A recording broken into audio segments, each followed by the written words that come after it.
저는 요즘 에데카에 있는 스시샵에서 매일 한 4시간 정도 일을 하고 있습니다. 이제 일을 한 지 한 달 정도 지났고요. 처음에는 얼마나 많이 헤매는지 모릅니다. 일단 재료 이름이 입에 안 붙는 거예요. 그러니까 한국 사람들은 스시 하면은 어쨌든 많이 알잖아요. 우리도 대충 다 아는데 이게 이름이 다 다르니까 막 이나리가 뭔지 몰랐거든요. 유부야. 유부가 이나리고 또 뭐 있었죠? 영호 형제님 뭐 있었죠? 그 계란 지단 그 뭐라고 하지? 계란 이렇게 말아놓은 거. 아 그것도 이름이 안 붙어. 이게 이름이 안 붙어요. 이름이. 그래서 이게 너무 힘들어요. 이게 힘들었는데 지금 좀 괜찮아졌는데도 아직도 이름이 잘 안 붙고. 예. 이게 독일 말도 아니고 영어도 아니고 이상한 또 일본 말도 이렇게 막 한 거라서 그 계란 지단이 계속 떠오르지 않나요? 어쨌든. 그리고 저의 선임들이 다 매니저들이 다 베트남 분들이에요. 그래가지고 독일 말을 저한테 하시는데 물론 저도 독일 말 못하지만 독일 발음이 너무 알아듣기 힘드세요. 그분들이 쨍그람 이게 뭐라고 하는지 모르겠어요. 쨍그람이라는 줄 알았어요. 쨍그람이야. 이런 거 있죠. 그러니까 알아듣기도 힘들고 그래서 막 가끔 제가 실수를 되게 많이 했어요. 되게 실수를 많이 하고 힘들었습니다. 누구나 다 이렇게 처음일 때가 있죠. 처음이고 어렵고 누구나 다 풋내기 같고 햇병아리일 때가 있습니다. 군대에서는 전문 용어로 어리버리 깐다고 해요. 누구는 이게 진짜 멍청해서 어리버리 되는 게 아니라 잘 모르니까 처음이니까 그런 실수들을 하는 겁니다. 그런데 이렇게 한참 어리버리 까다 보면 한참 이렇게 초보의 기간을 지나다 보면은 어느 순간 개구리가 올챙이 쪽 생각 못하듯이 똑같은 초보를 보면 화가 나요. 나는 그때 이렇게 열심히 했는데 얘는 막 열심히 안 하는 것 같고 화가 납니다. 나는 다 알려줬는데 요령 피우고 꾀를 부리는 것들이 보입니다. 회사나 그 단체에서 해오던 매뉴얼들이 있는데 막 제멋대로 엉뚱한 방법으로 일하는 걸 보면은 막 화가 날 때가 선임의 마인드죠. 선배의 마인드. 저도 지금 독일에 온 지 벌써 5년이 넘은 유학생 아닙니까? 벌써 저보다 지금 제 주위에는 이제 저보다 더 늦게 오신 분들이 더 좀 많아졌어요. 저보다 늦게 오신 이제 신학생, 목사님들, 전사님들이 많아졌어요. 근데 그분들이 이제 막 알려드리면은 이렇게 하는 거다, 이렇게 해야 된다, 이렇게 막 알려주면은 필요한 것만 딱 먹고 샥 가버린다든지 아니면은 이렇게 하는 게 더 좋은데 다르게 행동하고 그러면 제가 이제 막 화가 나요. 화가 납니다. 그래서 제 입에 요즘 막 입에 붙는 말이 라떼 is horse죠. 라떼 is horse. 무슨 말, 웃으시는 분들은 좀 젊은 세대. 웃지 못하시는 분들은 지금 좀 전도사님하고 사모님 나 무슨 말인지 라떼 is horse. 라떼 is horse는 뭐냐면 무슨 말이죠? 라떼는 말이야. 이런 말이에요. 그죠? 인터넷 용어인데 꼰대를 가리키는 말입니다. 라떼는 말이야. 저도 내가 5년 전에 유학 처음 나왔을 땐 말이지, 나 때는 말이야. 그래서 이게 입이 슬슬 붙기 시작해요. 이게 입이. 그래서 요거를 요즘 한국말에서 뭐라고 표현합니까? 꼰대라고 표현합니다. 꼰대. 다음 장 한번 넘겨주시면은 이게 요즘 한국에서 있는 꼰대 테스트예요. 인터넷 가시면은 더 자세히 알아보실 수 있습니다. 저도 여기서 글씨가 잘 안 보이는데 한번 꼰대 테스트를 집에 가서 한번 해보시길 바랍니다. 이렇게 한번 해보세요. 근데 저는 해봤는데 저 결과가 뭐라고 나왔냐면은 꼰대의 맹아가 싹트고 있다. 저한테. 저는 이렇게 뭐 반말을 쉽게 하거나 그런 사람은 아닌데 뭐 왠지 나보다 저 못하는 사람이 뭐 화가 난다랄지 뭐 이런 꼰대에 적용되는 좀 저한테 성향들이 좀 남아 있더라고요. 네, 빨리 넘겨주세요. 이제 빨리 넘겨주세요. 소개가 안 되겠네요. 여러분, 근데 우리가 왜 꼰대가 될까요? 왜 우리가 쉽게 꼰대가 될까요? 이게 꼰대가 꼭 나이 든 사람만 있는 게 아니거든요. 나이가 많아서 꼰대가 되는 게 아니에요. 군대 가보시거나 아니면 취업을 해보시면은 다 보실 수 있습니다. 나이가 많다 또는 계급이 높다, 경력이 많다 하고 해서 그런 것들로 인해서 누구나 쉽게 꼰대가 되고 있죠. 무엇이 꼰대를 만드는가? 이건 되게 사회학적인 질문인데 저는 이 질문의 답을 관찰의 부재다라고 말하고 싶습니다. 관찰의 부재. 무슨 말이냐? 잘 모르는 거예요. 그 사람의 삶과 그 사람의 상황을 잘 모르는 겁니다. 자신의 경험과 세계에 갇혀서 변화된 그리고 변화하고 있는 이 환경과 세계를 잘 보지 못하기 때문에 자신이 갖고 있는 경험으로 그것들을 재단하고 있는 거죠. 판단하고 있는 거죠. 그래서 흔히 자수성가한 분들에게 꼰대가 자주 나타납니다. 꼰대 현상이. 나 때는 말이야 맨바닥에서 일어났어. 우리 때는 말이야 돈 한 푼 없어도 잘 살았어. 애 잘 낳고 잘 살았어. 나 때는 말이야 독일어 학원 하나 없었는데도 나 박사 논문까지 다 끝냈어. 요즘 이렇게 이런 분들 눈에는 요즘 젊은 세대들이 그냥 배부른 그리고 게으른 사람들로만 보입니다. 현실을 제대로 보지 못하기 때문이죠.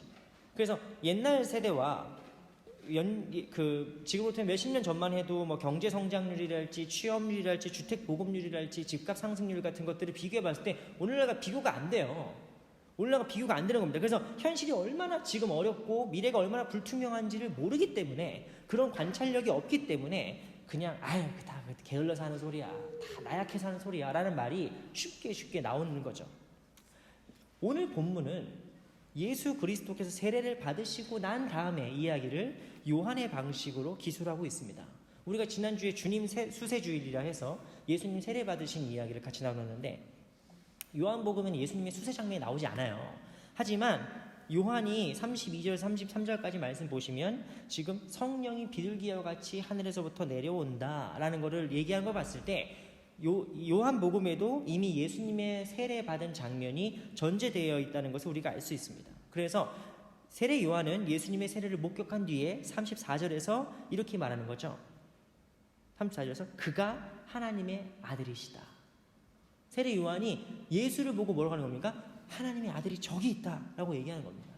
그래서 어느 날 자기 제자 두 사람과 세례 요한이 같이 있다가 예수님께서 지나가는 모습을 보시고 나서 제자들에게 얘기하는 거죠. 보라, 하나님의 어린 양이다.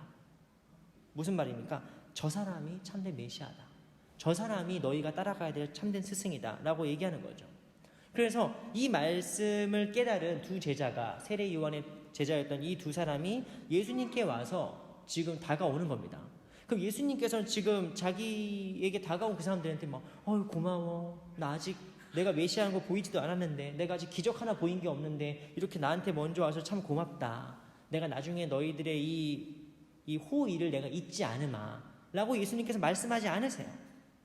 예수님께서는 자기를 따라오겠다고 온 두 제자에게 이렇게 말씀하십니다. 무엇을 구하느냐?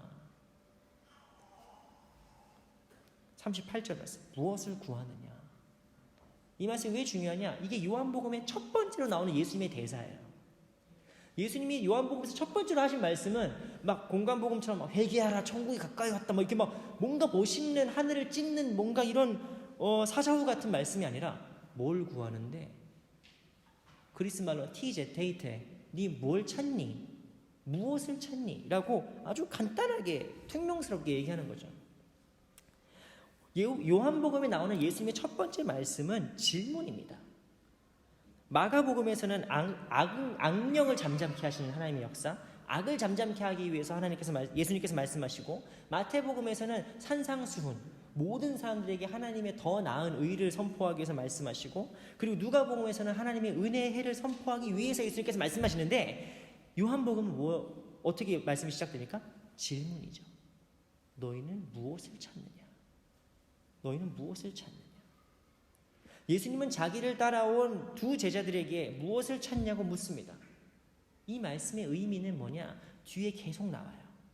예수를 찾아오는 사람들은 사실 예수가 보고 싶어서 온 게 아니거든요.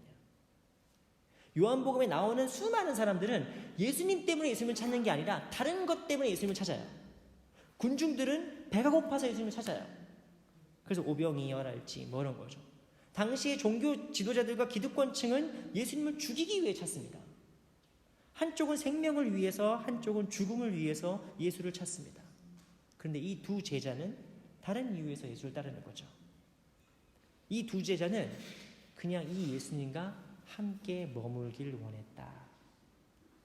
그래서 예수님께서 어디에 네가 무엇을 찾느냐라고 물으실 때 그 제자들은 생뚱맞은 대답을 하는 겁니다. 랍비여, 랍비님, 스승님, 선생님, 어디에 묵고 계십니까? 어디 사세요? 뭐 본스투 하는 거예요. 너 어디 사니? 갑자기 황당한 얘기죠. 하지만 머무르다, 블라이벤이라고 그 번역되는 그리스 말 메노라는 말은 단순히 어디 산다, 잠깐 뭐 같이 뭐 머문다는 의미가 아니라 지속적인 의미를 갖습니다. 영원한 의미를 갖습니다. 그래서 이 두 제자가 찾는 건 뭐예요? 예수란 뜻이에요. 우리는 무엇 때문에 지금 예수님을 따르겠다는 게 아니라, 우린 좀 출세가 하고 싶어서 예수님을 좀 따르겠다는 게 아니다. 우린 내가 뭔가 어떤 소망이 있어서 내 어떤 분실 리스트가 있는데 그 리스트를 채우기 위해서 예수님을 따르는 게 아니라 예수 당신이 머무는 곳에 우리도 함께 머물기 원한다는 거예요. 이게 바로 제자입니다. 제자란 누구입니까? 당신이 어디에 머물고 있습니까? 예수님은 어디에 계십니까? 우리가 어디로 가야 참된 하늘의 복과 평안을 얻을 수 있습니까? 우리가 어디에서 하나님의 살아계심을 경험할 수 있습니까? 이 질문이 바로 예수를 따르고자 하는 모든 사람들이 품어야 되고 스스로에게 물어야 되는 질문입니다. 그러자 39절에서 예수님께서 이렇게 말씀하시는 거죠. 와서 보라. 와서 보라. 말씀이 육신이 되는 것이 보고 싶으냐? 하나님의 사랑이 우리에게 어떻게 증거되는지가 보고 싶으냐? 영원히 썩지 않는 빵, 영원히 목마르지 않는 생수를 먹고 싶으냐? 너희가 거듭나고 싶으냐? 너희가 사랑 안에 거하고 싶으냐? 어떻게 하라고요? 와서 봐라. 예수를 봐라. 이것이 바로 요한복음에서 말하는 제자도인 거죠. 제자는 바로 그 예수를 보기 원하는 자들이고 예수와 함께 있는 자들이고 예수님은 그들에게 초청하십니다. 와라. 와서 봐라. 라고 우리를 초청하시는 거죠. 그래서 그 세례 요한의 제자였던 한 명의 제자였던 안드레는 그의 형제인 시몬을 데리고 옵니다. 시몬이라 하면 별로 유명하진 않지만 이 사람 나중에 누구죠? 베드로입니다. 근데 이 시몬에게 안드레가 찾아오는데 이렇게 말하면서 전도를 하는 거죠. 우리가 메시아를 만났다. 형인지 동생인지 모르겠지만 형, 우리가 메시아를 만났어. 라고 얘기합니다. 그래서 이 시몬이 지금 안드레의 말을 듣고 예수님께 어떻게 나갔는지는 우린 잘 몰라요. 어떤 마음으로 나갔는지. 메시아? 진짜야? 그리스도야? 라고 진짜 그런 기대감으로 나갔는지 아니면 그냥 호기심으로 나갔는지 뭐 화가 나서 나갔는지는 몰라요. 우리는 모릅니다. 그런데 중요한 건 뭐냐면은 예수께서 자기에게 다가오는 시몬을 바라보셨다는 겁니다. 42절 말씀 보시면 예수께서 보시고 이르시되 42절 말씀에 근데 여기서 한국말 성경은 그냥 보셨다라고 써있지만 이 동사는 그리스어 성경을 찾아보면 헬라어에는 엔블레포라고 써있습니다. 엔블레포. 예수께서 베드로를 시몬을 지금 어떻게 하셨다? 엔블레포 했다고 써있어요. 근데 이 엔블레포가 뭐냐? 엔은 프레포지цион이죠. 엔은 인이에요. 인. 독일말로 인. 영어로도 인이죠. 안으로 보는 거죠. 히나인. 안으로 보는 건데 블레포는 제인이라는 뜻이고 아니면 베트라크틴이라는 뜻이에요. 뭡니까? 안을 꿰뚫어 봤다는 겁니다. 예수께서 베드로를 어떻게 보셨다? 안을 꿰뚫어 봤다. 베드로를 제대로 봤다. 베드로를 집중해서 봤다. 는 뜻입니다. 베드로를 제대로 보면은 그 시몬이죠. 시몬을 제대로 본 다음에 예수님께서 뭐라고 하시냐? 네가 요한의 아들 시몬이구나. 네가 요한의 아들 시몬이구나. 이 짧은 말 속에 이거 점쟁이처럼 오해하시면 안 돼요. 한국의 유명한 점쟁이들은 가자마자 문제를 맞춘다면서요? 자식이 속을 썩이는구만 뭐 이런 거 있죠. 취업이 안 되는구만 뭐 이런 거 있잖아요. 그러니까 딱 어떻게 하셨어요? 뭐 이런데 뭐 다 그런 거밖에 없어요 사실. 그렇잖아요? 그런데 예수님께서 지금 점쟁이처럼 네가 요한의 아들 시몬이구만 이렇게 맞추신 건 아니란 말이죠. 그건 아니에요. 제 점쟁이는 본 적 없지만 예수님과 점쟁이의 차이는 뭘까요? 점쟁이들은 문제를 넘겨짚는 거지만 예수님께서는 지금 네가 요한의 아들 시몬이구나 했을 때 그 이름을 맞춘 건 무슨 뜻입니까? 너의 과거와 현재를 이미 알고 있다는 뜻입니다. 요한의 아들 무슨 말이에요? 출신을 말합니다. 출신, 계급을 말해요. 내가 정할 수 없는 태어날 때부터 선천적으로 주어져 있는 것들이에요. 남자냐 여자냐 정할 수 있습니까? 우리 집이 부자다 가난하다 정할 수 있습니까? 내가 뭐 아시아에서 태어났다 내가 유럽에서 태어났다 정할 수 있습니까? 못 정하는 거예요. 그냥 어떤 운명의 굴레처럼 내게 씌워진 것, 그것이 뭐예요? 요한의 아들이란 뜻이에요. 요한의 아들. 개인의 노력으로 바꿀 수도 없고 뛰어넘을 수도 없는 운명의 굴레와 같은 것이 바로 요한의 아들이라는 뜻입니다. 그래서 예수님께서 시몬을 보고 뭐라고 하십니까? 네가 요한의 아들이구나. 너의 과거를 다 안다는 뜻입니다. 너의 과거를 다 보았다. 우리 집은 왜 돈이 없을까? 우리 집은 왜 가난할까? 이런 질문은, 과거의 운명인 질문은, 나는 왜 하는 일마다 이 모양이지? 나는 왜 못하지? 나는 왜 안 되지? 라는 자책으로 변하게 됩니다. 과거는 현실을 묻고 있는 사슬 같은 거예요. 내가 요한의 아들인데 뭘? 내가 어부인데 뭘? 내가 뭘 할 줄 알겠어? 내가 배운 것도 없는데. 독일에서 이렇게 오래 있어도 뭐 하나도 이루어진 게 없는데. 뭐 하고 있는 거야, 내가? 과거의 상처와 과거의 아픔이 우리의 현실을 얽어매고 있어요. 우리를 꼼짝 못하게 우리를 만들고 있습니다. 예수님께서 네가 요한의 아들 시몬이다라고 얘기했을 때는 예수님께서 지금 보고 계신 건 뭡니까? 이 시몬을 둘러싸고 있는 과거와 현재의 아픔과 과거와 현재의 굴레와 운명에 내가 뛰어넘을 수 없을 것처럼 보이는 나의 한계들입니다. 그러면 예수님은 위로자시죠. 아, 우리를 위로해 주시는구나. 그런데 예수님께서 한 발 더 나아가셔서 시몬의 과거와 현재를 꿰뚫어 보신 다음에 엔블레포 하신 다음에 이렇게 말씀하시는 거죠. 너를 장차 게바라 하리라. 게바. 이 게바가 바로 우리에게 유명한 베드로란 말입니다. 그리고 이 베드로란 말은 반석이란 뜻입니다. 예수님께서는 이 과거와 현재에 사로잡혀 있는, 과거에 사로잡혀 있고 현재가 규정되어 있고 한계가 지어져 있는 이 시몬의 삶을 베드로의 삶으로 바꿔 보시는 거죠. 베드로의 삶. 성경에서 시몬이라는 사람이 베드로만 있는 건 아니에요. 시몬이라는 사람 몇 명 있습니다. 그런데 시몬이라는 이름의 그 조상, 제일 조상은 누구냐? 야곱의 아들 시몬이죠. 야곱의 아들 시몬인데 이 사람은 창세기 34장에 나와요. 시몬이 어떤 성격의 사람이냐? 창세기 34장 보시면은 여동생의 복수를 하겠다면서 세겜 족속들을 막 학살하는 사람입니다. 그래서 난리 나요. 막 아버지 다 도망가고 거기 살다가 막 쫓겨가고 막 도망가고 이런 일들이 벌어진 사람이죠. 그러니까 시몬이라는 이름은 그 조상 때부터 어떤 사람이었냐? 뭔가 성격이 좀 급한 사람, 뭔가 좀 생각이 짧은 사람, 미숙한 사람이란 뜻입니다. 근데 베드로도 똑같아요. 베드로가 이름은 바뀌었지만 시몬의 성격이 아직 남아있는 거예요. 그 예수님과 같이 공생의 3년을 지나면서 시몬이 얼마나 많은 실수를 합니까? 베드로가 얼마나 많은 실수를 합니까? 그런데 그런 시몬의 삶에서 예수님은 어떤 가능성을 열어주신 겁니까? 베드로의 가능성을 열어주신 거죠.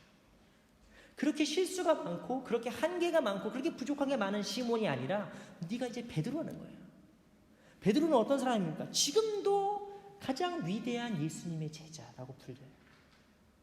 지금도 전 세계 13억이 넘는 로마 카톨릭 신도들이 베드로를 우리의 초대 교황이라고 믿는 사람입니다. 그래서 카톨릭 사람들은 그 베드로의 손에 천국 열쇠가 들려있다고 믿잖아요. 우리가 천국 갈 때 제일 먼저 만난 사람이 베드로라는 거예요. 그 정도로 베드로의 이 권위와 위치는 어마어마합니다. 그러니까 로마에서 제일 좋은 성당 만들 때 이름 뭘로 짓는 거예요? 성 베드로 성당인 거죠. 성 베드로. 베드로는 기독교의 역사에서 가장 탁월한 이름이에요. 베드로는 기독교 전체에서 가장 위대한 이름입니다. 예수 그리스도는 시몬에서 베드로로 이 사람의 인생을 바꿔버리신 거예요. 우리는 성경에서 이름이 바뀐 일들을 몇 번 봅니다. 이를테면은 아브람에서 아브라함이 되고 야곱에서 이스라엘이 되고 뭐 이런 것들이 몇 번 있는 거죠. 이름이 바뀔 때. 성경에서 이름이 바뀐다는 건 뭔 뜻이냐? 계명을 한다는 건 뭔 뜻이냐? 내 삶이 새로운 가능성으로 바뀐다는 뜻입니다. 내 삶이 새로운 가능성으로 바뀐다. 그래서 시몬이 더 이상 과거의 시몬 아니면 그냥 오늘날 생긴 대로 사는 현재의 시몬이 아니라 미래의 베드로가 되는 거죠. 미래의 베드로가 되는 거예요. 마틴 루터의 원래 이름은 루더입니다. 독일 사람 마틴 루터는 마틴 루더예요. 마틴 루더는 뭔 뜻이냐? 사냥꾼? 뭐 이런 뜻이에요. 루더라는 옛날 알트 도이치 그 슈파크에서는 루더라는 말은 그냥 사냥꾼이랄지 그런 뜻들이에요. 그러니까 그 있잖아요. 스미스 뭐 이런 것처럼 슈만 이런 거 있잖아요. 원래 조상들이 해오던 일들을 이름으로 짓잖아요. 그러니까 마틴 루터에서 그 루더는 원래는 그냥 뭐 사냥꾼 집안 뭐 이런 별 의미 없는 뜻이에요.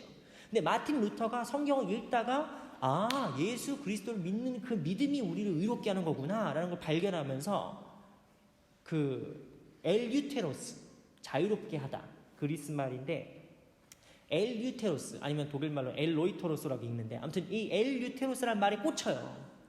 자유롭게 된다.